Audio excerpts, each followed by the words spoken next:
Boa noite. Prazer estar em Santa Vitória. Temos muitas pessoas de Uberlândia, né? E o Eliezer me perguntou, vai vir mais alguém de Ituiutaba? Deixa eu esclarecer, eu estou aqui e eu acho que eu vou ser deserdado pelo seu Walter hoje, entendeu? Porque hoje tem escola bíblica em Ituiutaba, né? E aí quando o Eliezer ligou, eu falei, não, tudo bem, né? A segunda é reunião de missões, a terceira é escola bíblica, vai dar certo.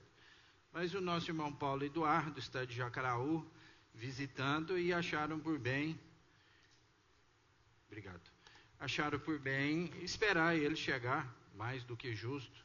Então, semana passada foi a reunião de missões, e essa semana está, hoje, nesse exato momento, acontecendo a escola bíblica em Ituiutaba.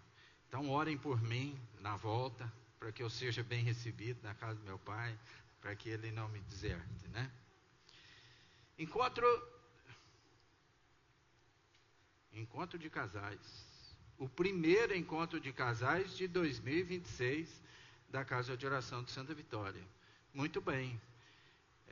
Eu tenho vindo aqui em alguns, né? E nós temos sido encorajados mutuamente. Mas eu queria hoje, e eu estou com medo, eu pensei que o Elias ia ficar em casa, ele não está passando muito bem. Deixa eu brincar um pouquinho, né?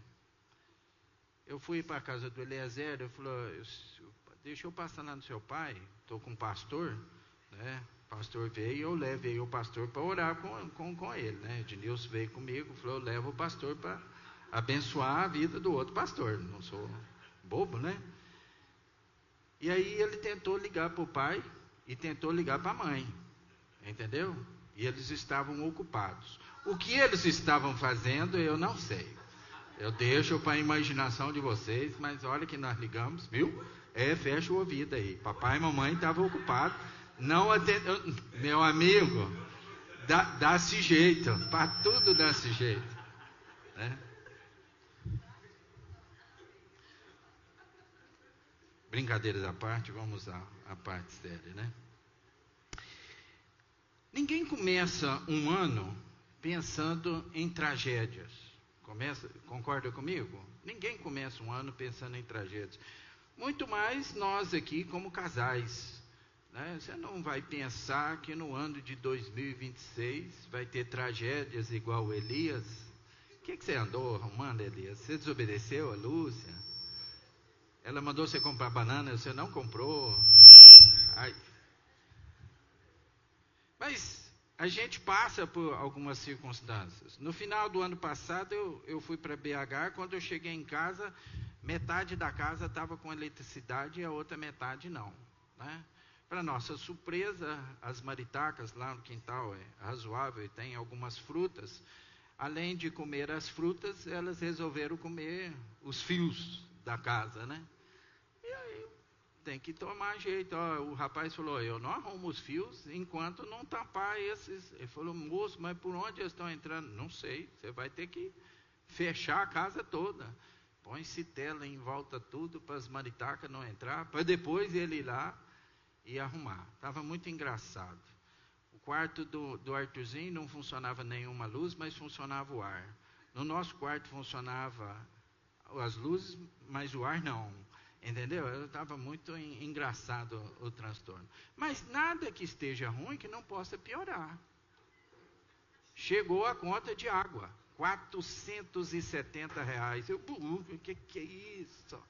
Marisaura, tem alguma coisa errada. Vai lá. Foi lá na SAI. Não, tem que chamar o rapaz. O rapaz veio. Achou mesmo. Tinha um vazamento lá. Vai arrumar o vazamento. Mas é cano de ferro. Quantos anos tem aqui a casa do seu pai?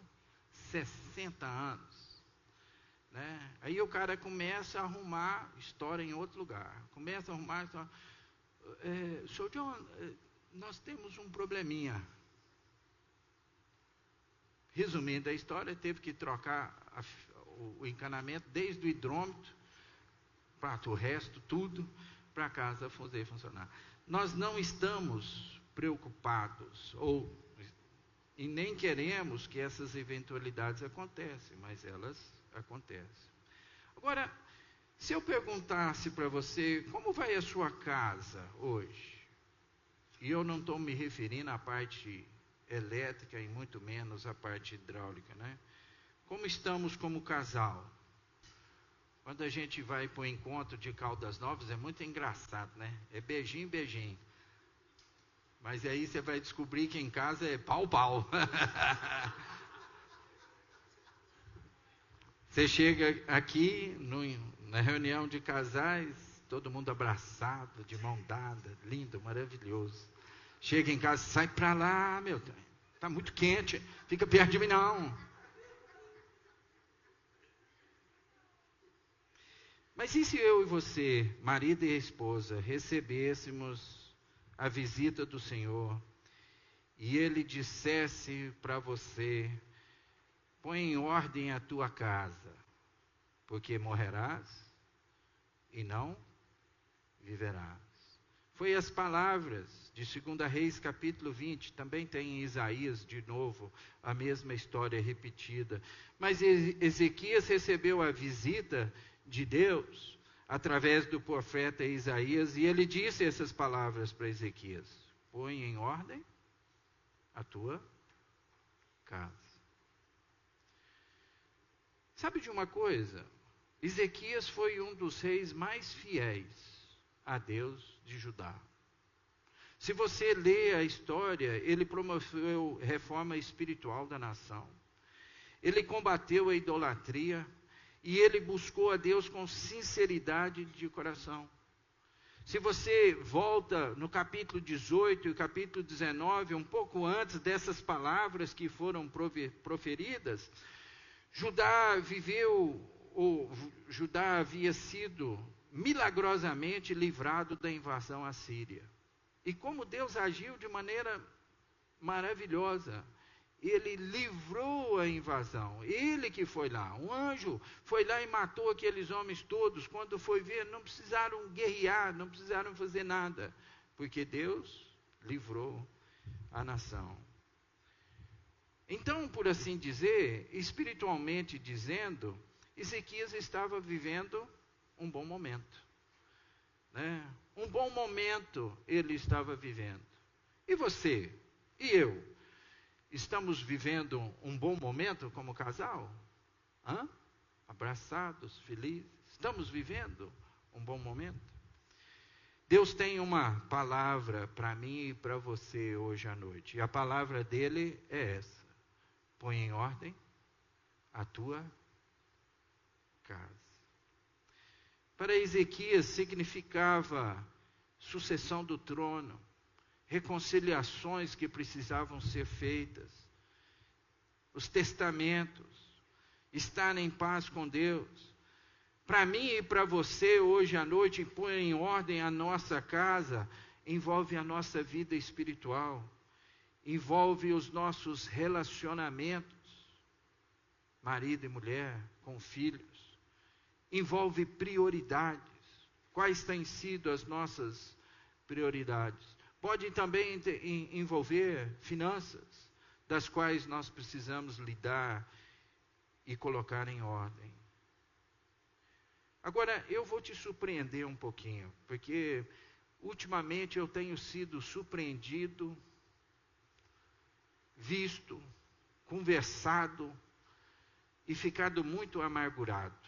Posso perguntar uma coisa para você? Qual é a conversa de vocês com seus filhos na hora do almoço, quando você senta para comer? Qual que é a conversa de vocês?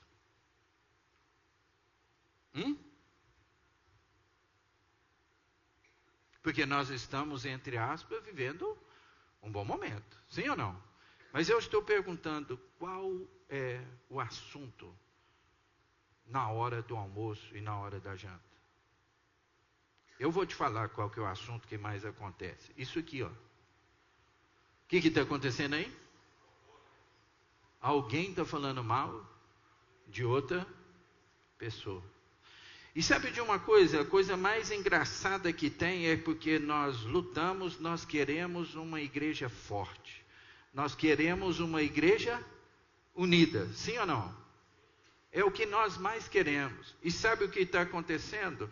Nós falamos mal dos nossos irmãos e das nossas irmãs em casa. E como é que eu vou querer que os meus filhos conversem com esse cidadão aqui? Estou brincando porque eu posso brincar com ele.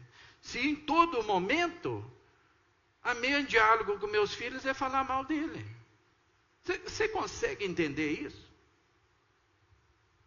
Como é que nós vamos? Qual que tem sido a nossa conversa? Qual tem sido os nossos alvos da nossa conversa? Isso é muito preocupante. Nós não conseguimos mais ter igrejas fortes por culpa minha e sua. Como casal, nós precisamos parar de conversar. Meu sogro detesta conversar coisas sobre morte. Que mais? Coisas ruins, né?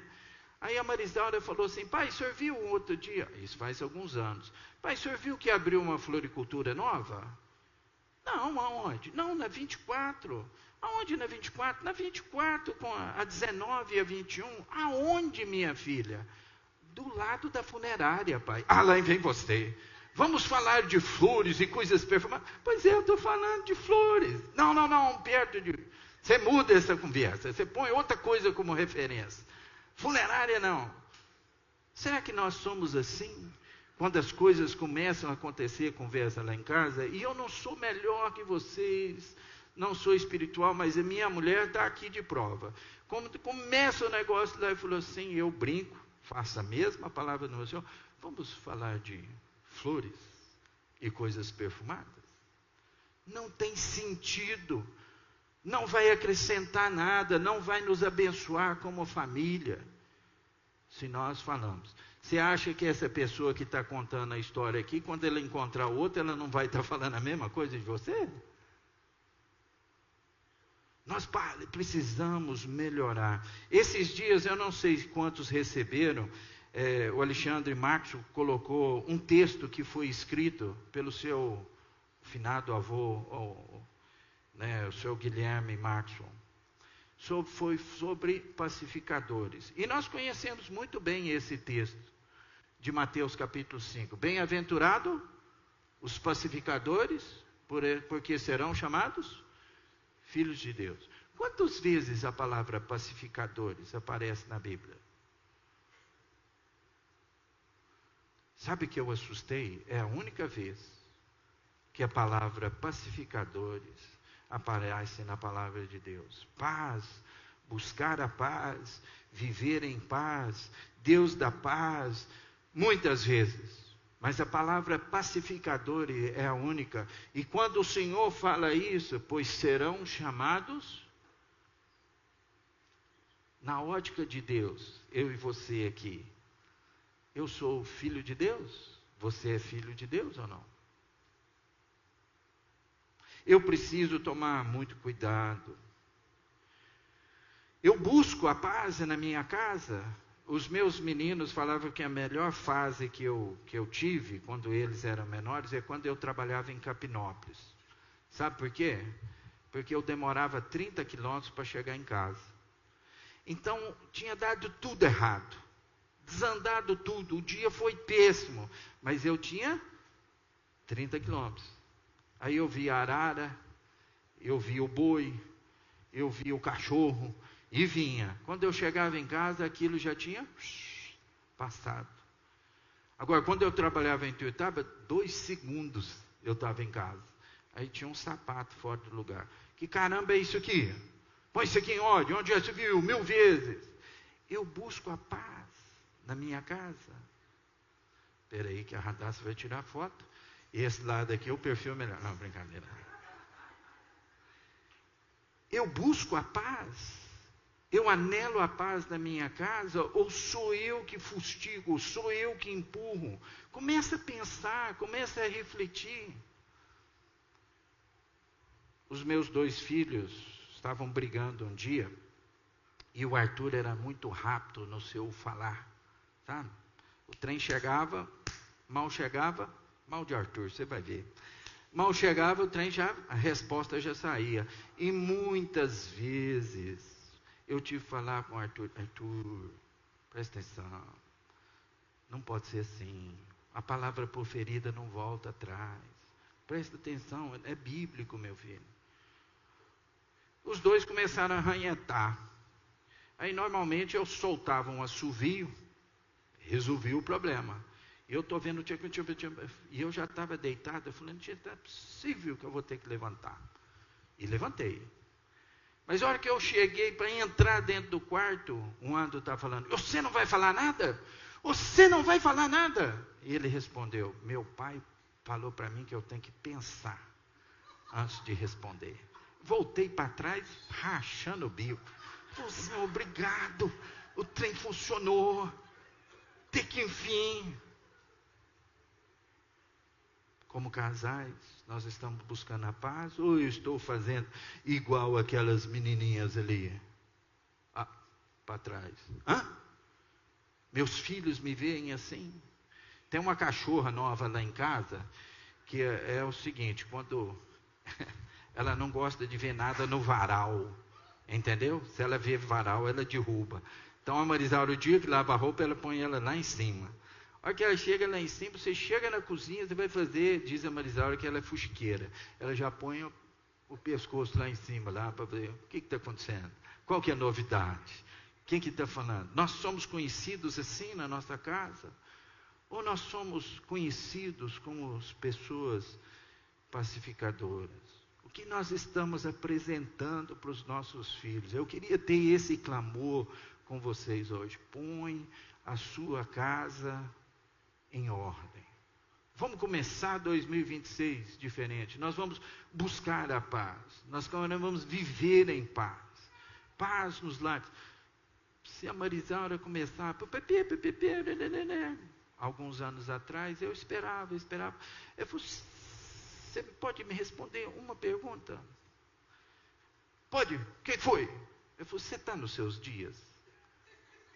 Estou. Eu falei, então tá bom, pode continuar. Vou ficar caladinho aqui. Se não tivesse, às vezes tinha uma resposta. Mas se está, meu amigo, não adianta. Seja inteligente, busca a paz, viva em paz. Seja um pacificador na sua casa. O que os seus filhos vão falar? Eu posso falar de paz aqui se os meus 2 filhos estivessem sentados aqui? Posso? Ou eles vão falar assim, papai é bom para pregar, mas na realidade não é bem essa. Eu preciso me preocupar com isso. Amar o meu irmão como a mim mesmo. Eu gostei disso, a gente encosta tudo, né? Amarás o teu próximo como a ti mesmo. Sou assim. Eu amo verdadeiramente o meu familiar. É fácil amar filho, é fácil amar esposa. E os irmãos na igreja, como é que é? Tem osso duro, eu sei. Lá em Tutaba também tem. Não é só aqui em Santa Vitória. Berlândia também tem. Amar, seja pacificador. Nós precisamos mudar muito as nossas atitudes. Até que horas, companheiro? Vomita. Não, eu não sei que hora que eu comecei. Seja sincero comigo, até que hora, filho? Vou ser mais cedo, então. Vamos fazer um teste para nós amanhã. Amanhã o professor Eliezer vai dar continuidade no seu estudo sobre finanças. Sim ou não? Ele vai dar continuidade. Quando nós chegarmos em casa amanhã, na hora do almoço, sabe o que nós vamos conversar? Nós vamos falar sobre finanças. Daquilo que nós precisamos mudar. Achei louvável, não vou te contar a pessoa, mas vou te contar a história. Eu estou tratando a avó desse menino. E esse menino juntou dinheiro e comprou uma novilha. Mas eles ganharam dinheiro da família de alguns conhecidos. Sabe qual foi a primeira coisa que o pai falou para eles? Falou, nós precisamos sentar, porque isso aqui, uma parte disso aqui vai tem um destino fixo. É, pai, é. E o pai ensinou, e aí o menino falou assim: pai, mas será que ainda vai dar para comprar minha novilha? Vai, filho, porque Deus vai te abençoar. Eu fiquei surpreso com aquilo. Será que nós fazemos isso? Será que nós ensinamos os nossos filhos?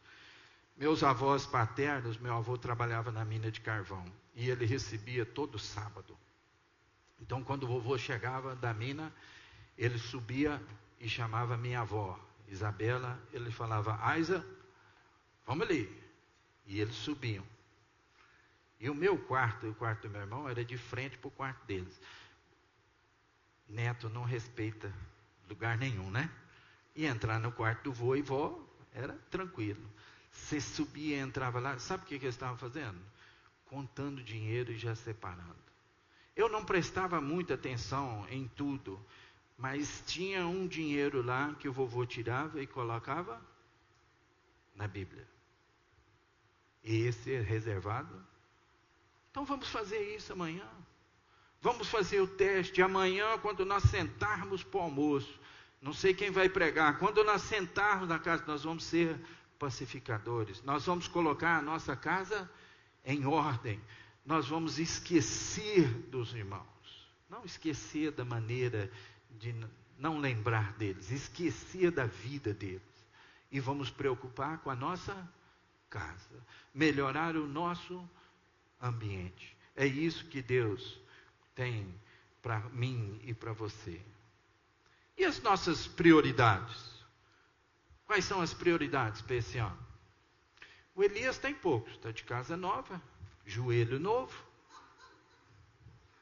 chinela nova. Ele está de chinela nova, rapaz. Então o homem está chique.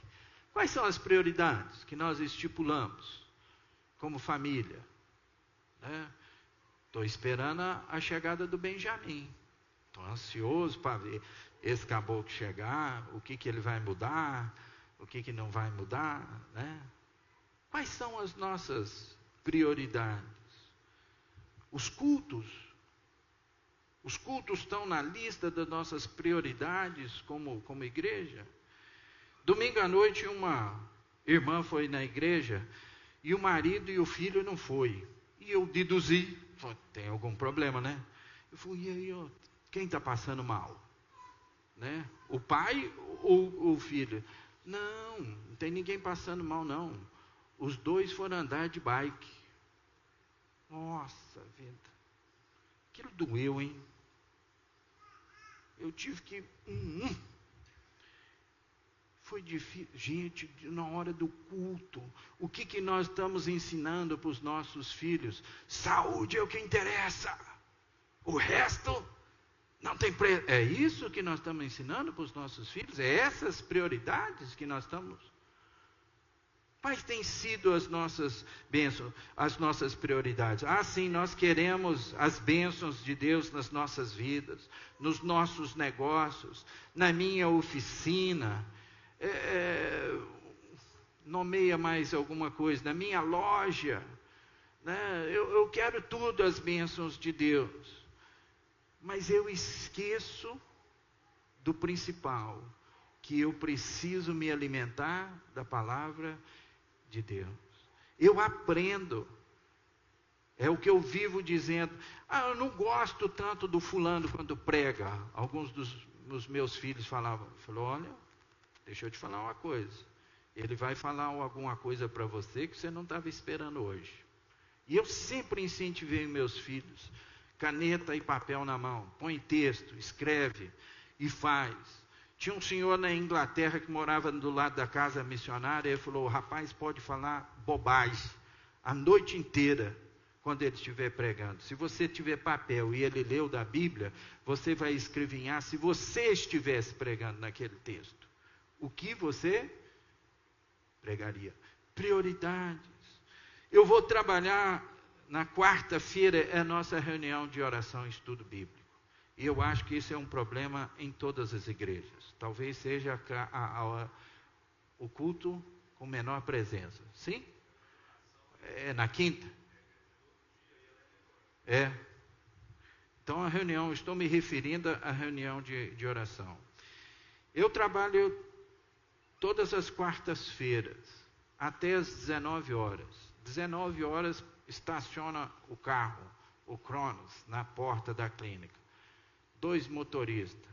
Tem dia que é o Arthur, amém, Senhor. O dia que é a Marisaura, não, brincadeira. O carro passa. Eu vou para a reunião, sem tomar banho, os irmãos têm que me aturar. E sem comer. Porque eu sou mais espiritual? Não, longe disso, irmãos. Sabe por que eu vou na reunião? Na quarta-feira, direto, sem tomar banho e comer? Porque os meus pais, eles me ensinaram que a segunda reunião mais importante, a primeira é a ceia do Senhor. E a segunda mais importante é a reunião de oração. Não tinha nada que acontecesse para que a família não estivesse na reunião de oração. Nós fazemos isso, nós ensinamos, nós fazemos. Outro dia atrás, final da Libertadores, Flamengo jogando, final é com o Flamengo mesmo, sempre acontece, né? Tudo bem, escola bíblica. E eu tenho um flamenguista bom lá em casa. E eu falei, agora, o Arthur, vocês sabem que tem esse ano, se Deus abençoar, ele vai completar 24, maior. Algumas regras ele obedece na minha casa, porque vive ainda debaixo do meu teto, né? Mas 24 horas, como é que você vai pôr o revólver na cabeça do homem? Você vai? Para minha surpresa, ele ficou pronto antes de mim. Eu falei, pai, nós não vamos? Porque eu e o Arthur vamos a pé. A Marisaura vai de carro, é porque ela tem que levar meu sogro, né? E a Maria Luzia, não é porque ela tem preguiça, não. Ou pelo menos, essa é a desculpa dela, né? Vamos? O senhor não vai, não? Opa, filho, estou quase pronto. Era final da Libertadores.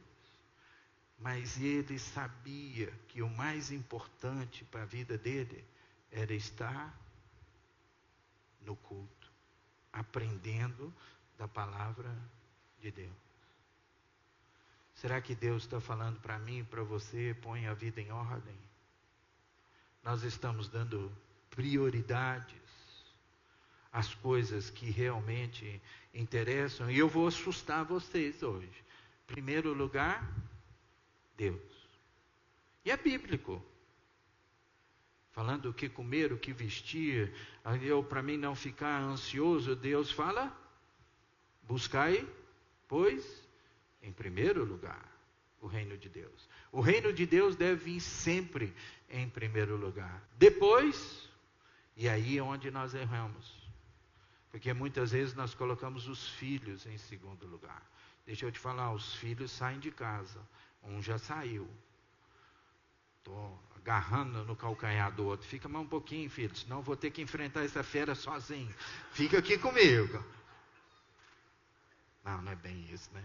Mas é bom ter a companhia dele. Acho muito bom. Mas eu sei que daqui a uns dias ele vai alçar voo. E aí quem fica? O velho e a velha. Dá valor. Em segundo lugar, a sua esposa. Para depois vir as necessidades dos nossos filhos. Estava conversando com um paciente outro dia e ele falando como a gente faz coisas erradas, como a gente está errando na maneira de criar os nossos filhos, porque nós falamos assim, eu quero dar para eles o que eu não tive. Concorda comigo? Aí a gente tenta melhorar, e não tem nada errado nisso, mas eles precisam aprender algumas coisas, e nós encurtamos muitas vezes o caminho, e eles não aprendem a lição. E ele estava falando que o avô dele, o pai dele, uma vez chegou para o avô dele e falou, pai, eu preciso de um sapato novo, olha aqui. Ele levantou o sapato, tinha um furo nele, né? Ele falou, meu filho, vem cá. Pegou um jornal, dobrou o jornal, pôs dentro do sapato e falou, agora você pode andar, meu filho, porque não vai molhar não. Você faz isso com seu filho? Não faz. O avô estava errado em fazer isso? Pode ser que sim, pode ser que não. Vai que ele tenha condição de dar, né? Ele podia dar. Mas ele estava tentando ensinar para ele que aqui lá, enquanto não chega o outro, é esse aqui que você tem. E você vai. Nós precisamos falar isso. Eu ri do Arthurzinho, né? Ele falou, descobrimos esses dias que vai ser o Benjamin. Ele falou, aí vai ser preciso eu comprar um PlayStation para mim jogar com... Meu filho, tenha dó. Isso é responsabilidade. Não, isso vai ser responsabilidade minha. Os jogos, brinquedos vai ser por minha conta. Tá bom, quero ver até quando ele vai conseguir, né? Tá vendo como a gente antecipa e faz as coisas, às vezes, sem necessidade. Eu lembro do Daniel, meu sobrinho, foi o primeiro tudo, né? Foi o primeiro filho do meu irmão, o primeiro sobrinho meu, Marisaura já tinha muitos, mas primeiro neto, primeiro bisneto. Quando ele completou 1 ano, eu comprei um carrinho de controle remoto. Pensa num trem inventado, uma Ferrari. Você acha que o menino dava conta de controlar aquilo?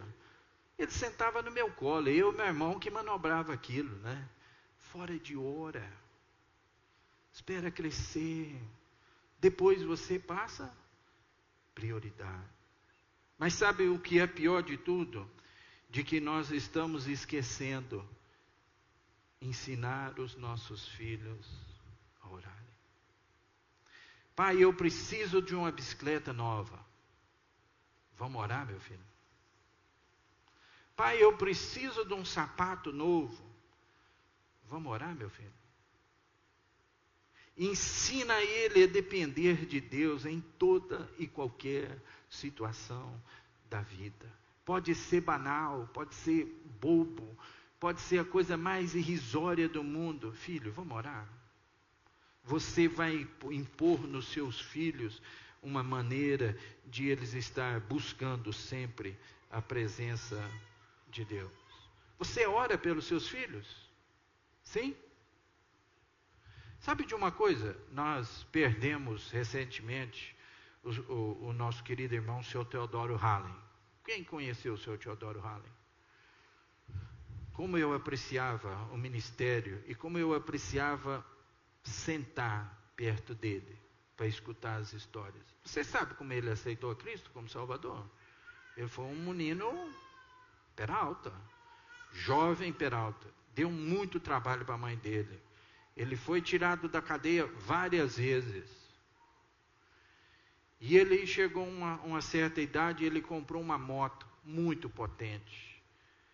E ele um dia saindo de casa, morava num país extremamente frio, e o carpete lá era bem alto, né? Para manter o calor. Ele falou, deixa eu falar uma coisa para a senhora pode parar de ficar ajoelhando aí na minha cama? Porque ele via os sinais, quando ele voltava, de uma mulher que tinha passado horas a fio, orando pela vida dele. A senhora pode parar de ficar orando aí para mim, porque não vai resolver nada. Eu falei, muito bem, meu filho. Até hoje eu orei para que Deus preservasse a sua vida. Mas de hoje em diante, eu vou orar para que Deus pese na sua vida. Para que você volte para Deus, e vai ser de uma maneira muito dolorosa. Zombou da mãe dele e saiu. Passou 2, não lembro quantas horas ele falou, ele teve um acidente horrível de moto. E quando ele acordou, quando ele viu o estado dele, ele lembrou da mãe. Pediu perdão a Deus. E foi naquele dia que ele se reconciliou com Deus. Você tem coragem de orar assim pelo seu filho? Ele está longe, abandonou os caminhos do Senhor. Vamos orar pelos nossos filhos, vamos. Mas eu te desafio a orar como aquela mulher orou. Senhor, que seja pelo amor, ou porque seja difícil orar assim, né? Não deve ser fácil. Eu não gostaria de orar assim, mas nós precisamos entregar os nossos filhos na presença do Senhor. Que a oração seja uma maneira de nós orarmos. Estamos vivendo em dias muito tenebrosos, muitos escândalos, dinheiro e coisas horríveis acontecendo. E Paulo fala em 1 Coríntios, eu não quero gastar tempo com isso, né? Ele fala assim, olha, não tem ninguém espiritual, né, para resolver esses problemas. E deixa eu falar um negócio, porque irmãos tinham problema e eu peguei dinheiro do Eliezer, banco, peguei dinheiro com Eliezer emprestado e eu não paguei. E sabe o que estava acontecendo? Nós estamos falando de mútuo, não foi no banco, não. De coisas, relacionamentos. E as pessoas estavam levando isso para justiça. Sabe qual foi a palavra que Paulo diz? Ele falou, não seria melhor sofrer o dano? Não é melhor você perder um pouco? Para que a palavra de Deus possa ser propagada de maneira melhor? Para que nós possamos ver o Evangelho progredindo? Eu queria que vocês fizessem, e eu preciso terminar, eu preciso correr. Põe a casa em ordem. Eu queria desafiá-los hoje, quando vocês chegarem em casa, leia esses 2 salmos, Salmo 111 e Salmo 112. São 10 versículos de cada salmo, então 20 versículos. Salmo 111 exalta as obras e o caráter de Deus. E Salmo 112 exalta o caráter do homem que teme e da mulher que teme a Deus. Põe a casa em ordem. Leia esses 2 salmos. Gasta tempo com o outro. E veja o caráter de Deus.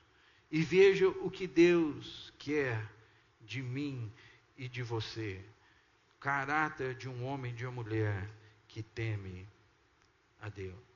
Queridos esposos, pais de família, homens aqui presentes, o homem que obedece a Deus, ele é abençoado e ele abençoa a sua casa. A justiça do homem que teme a Deus, ela é permanente, ela permanece, apesar das circunstâncias, ela permanece. O homem que teme a Deus é benigno, é misericordioso, não tem nada errado. A Marisalna muitas vezes fica brigando comigo, eu falo, bem, vem deitar, o Arthur tem chave. Para mim não cola. Eu posso até tirar um cochilo lá na minha poltrona, não vou falar que eu fico acordado. Eu posso até tirar um cochilo. Mas enquanto aquele caboclo não pisa na minha casa, enquanto eu não vejo ele entrando para o quarto, enquanto eu não puder orar mais uma vez pela vida dele, eu não me sinto em paz. É benigno. Um homem que tende a Deus é misericordioso. E o melhor de tudo, o homem que confia no Senhor é estável, extremamente estável. Olha Salmo 112, o versículo 7, por gentileza. Alguém pode ler? Nós estamos na live e não podia ter gravado não, porque eu falei muita coisa contra a minha mulher, ela vai brigar comigo depois.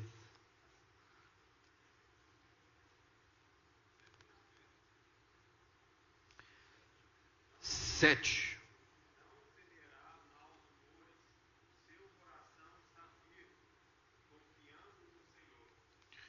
Não temerá mais notícias, temores. Seu coração está? Nada que possa acontecer, nada que vai fazer, e ele fica preocupado, porque ele está confiando em Deus. Nós cantamos que o nosso Deus, ele quebra os vícios de uma geração. Quebra ou não quebra? Ele tem poder. Cantamos que o nome de Deus é cura. Eu não sei quantos aqui conhecem o Senhor como Salvador, mas como Deus muda, como Deus transforma, como Ele tem poder para fazer isso. Se você não tem Ele como seu Salvador, que hoje seja esse dia, porque o nome dEle é cura. O nome dEle, o poder dEle, Ele é poderoso. E Ele produz vida na minha vida e na sua vida. Ele dissipa as trevas, Ele destrói cadeias. O homem não tem medo, ele não teme o que vai enfrentar. Conhecemos muito bem a história de Abrão, o pai da fé. 2 minutos para mim. Casou-se com uma mulher estéril. Deus prometeu que Sara teria um filho. Quantos anos ela tinha? Beirando 100, né? 99 quando ela recebeu, 100 quando ela teve. Ela riu quando ela escutou. Eu falei, mas como eu posso? Eu não tenho mais nem... Me desculpa, nós estamos em casais. Eu não tenho mais ciclo menstrual. Acabou faz tempo. Como é que eu vou engravidar? Por que ela está rindo? Ganhou o filho. Tanto que Abraão esperou, e os anos passaram, e aí Deus põe ele à prova. O que Deus pede? O seu filho. Poxa, seria sido muito mais fácil se Deus tivesse pedido 100 ovelhas, não sei quantos bois, podia ter pedido o gado todo dele, era muito mais fácil. Ele pediu o que era de mais precioso. E como eu tenho que aprender com aquele homem? Porque ele falou que ele levantou-se de madrugada. Não, meu filho, dorme mais um pouquinho. Abraça sua mãe. Eu não sei se ele teve coragem de contar para a mulher dele aonde ele ia. E o que ele ia fazer. Eu acho que não. Você teria coragem de falar para sua mulher? Você está tirando seu filho perto dela porque você vai matar ele? Eu acho que não. Ele foi. 3 dias, imagina a caminhada de 3 dias e o que esse homem falou com esse filho. Filho, ama a Deus, serve a Deus, siga a Deus. Deus é bom o tempo todo. Cantamos isso ou não cantamos hoje? Da bondade de Deus. Propagamos isso. 3 dias. E ele chega lá e fala para os servos, agora vocês ficam aqui, que eu e o menino vamos ali. Mas voltaremos. Poxa, que fé é essa? A fé de Abraão. E aquele lugar ficou conhecido como o quê? Jeová Jiré. O Senhor proverá. Você não acredita de que Deus do nada fez surgir, e Ele tem poder para isso, do nada, numa montanha, fez surgir um negócio lá que engarranchou os seus chifres e ele foi levar. Aquilo já estava lá. É porque ele estava quietinho e mexeu. E ele pegou aquele animal e sacrificou no lugar. Oh, que lição aquele menino aprendeu aquele dia, hein? O Senhor proverá. Ele nunca esqueceu, porque o pai dele ensinou ele.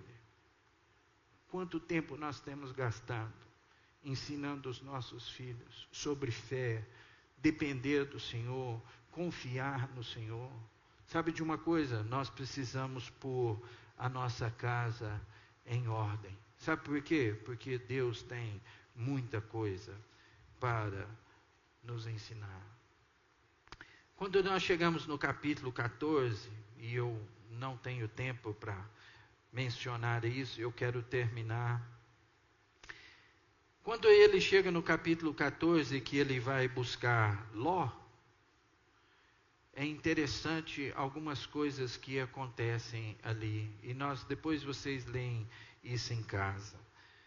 Mas é interessante que esses dias eu li a história, vocês sabem a história do hino 300...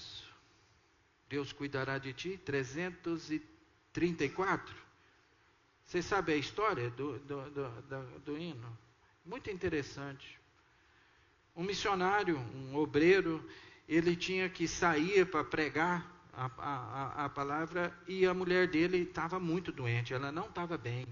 E ele ficou incomodado com aquilo, sabia que ele tinha um compromisso, mas a mulher não estava bem, vou, não vou. Naquela época não tinha celular, naquela época não tinha como. A mulher dele virou para ele e falou assim: fica tranquilo, meu bem, não se preocupe, Deus cuidará de ti. Quem estava doente? A mulher. E a mulher vira para ele e falou assim: meu bem, não preocupa, Deus cuidará de ti. E ele saiu, ele foi para o compromisso, e aquela mulher, avaliando as palavras que ela tinha proferido, vindo da parte de Deus, ela escreveu o poema.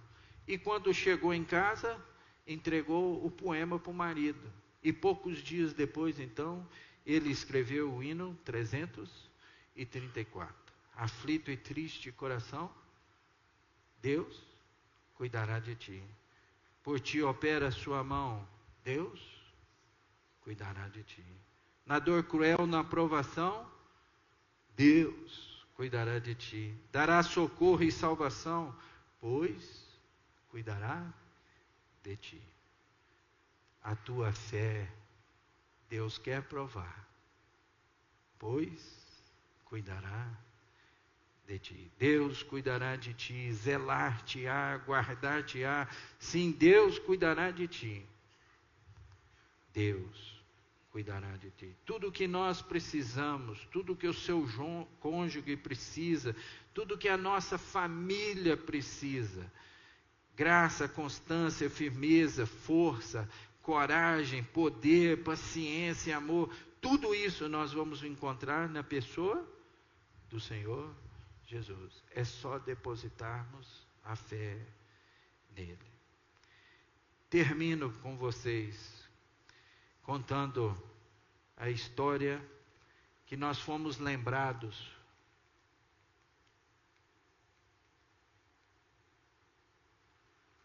de Jabes.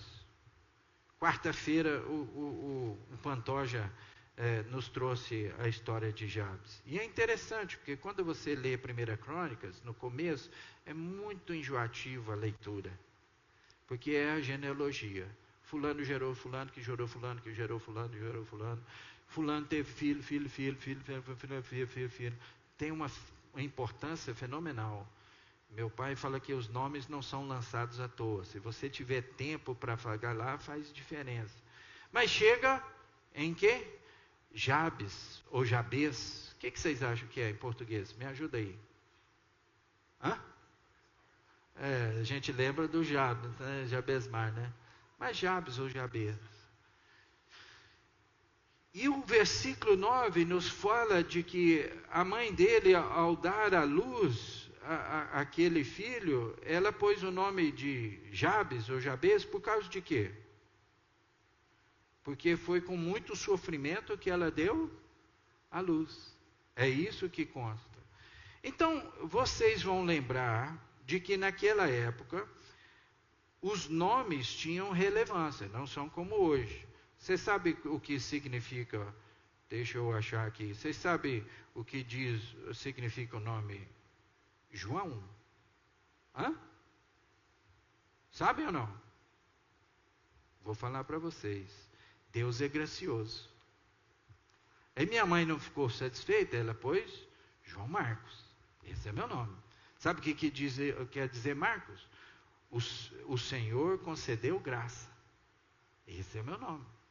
Você lembra do significado do nome? Não, mas naquela época era. Sabe qual o significado do nome Jabes? O que causou? Sofrimento. Sofrimento, dor. Toda vez que aquela mãe chamava Jabes, é como se ela estivesse falando: sofrimento, vem aqui. Dor, Jabes, põe o lixo para fora. E ele não queria mais isso para a sua vida, e ele procura a Deus. E com coração sincero, do mesmo jeito que nós começamos Ezequias, quando ele descobriu que ele ia morrer, a Bíblia diz que ele virou para o canto, começou a chorar, E no seu choro ele orou: Deus, eu tenho sido fiel. E a oração dele foi tão sincera que Isaías nem chegou a sair fora do pátio. Volta lá. Fala para ele que ele vai ter mais quantos anos? 15 anos. É poucos anos ou não? É muito tempo. O Senhor concedeu. E diz o texto que Jabes invocou a Deus de Israel, dizendo: oh, tomara que me abençoes e me alargue as fronteiras, que seja comigo a tua mão e me preserves do mal. Lembra o nome dele: sofrimento, dor. Senhor, tira isso de mim. Eu não quero ser conhecido assim. De modo que não me sobrevenha nenhuma aflição. O Senhor já deu para mim. Chega, larga minhas fronteiras. O que Deus fez? E Deus lhe concedeu o que ele tinha pedido. Sinceridade. O que eu peço para vocês hoje é que hoje, na presença de Deus, nós possamos colocar nossas casas em ordem. Buscar a presença de Deus. Olha só o que Billy Graham escreveu: põe tua casa em ordem, pois já estamos vivendo os últimos dias. Não é o mundo que está acabando, mas sim o tempo. Quanto tempo eu vou ter? Quanto tempo eu vou ter mais para instruir os meus filhos? Quanto tempo eu vou ter para instruir os meus netos? Só Deus sabe.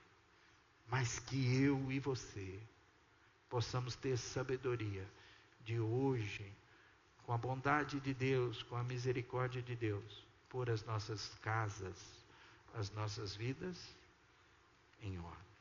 Que Deus abençoe esse primeiro encontro de casais de 2026 de Santa Vitória e que possamos colocar as nossas vidas em ordem. Obrigado.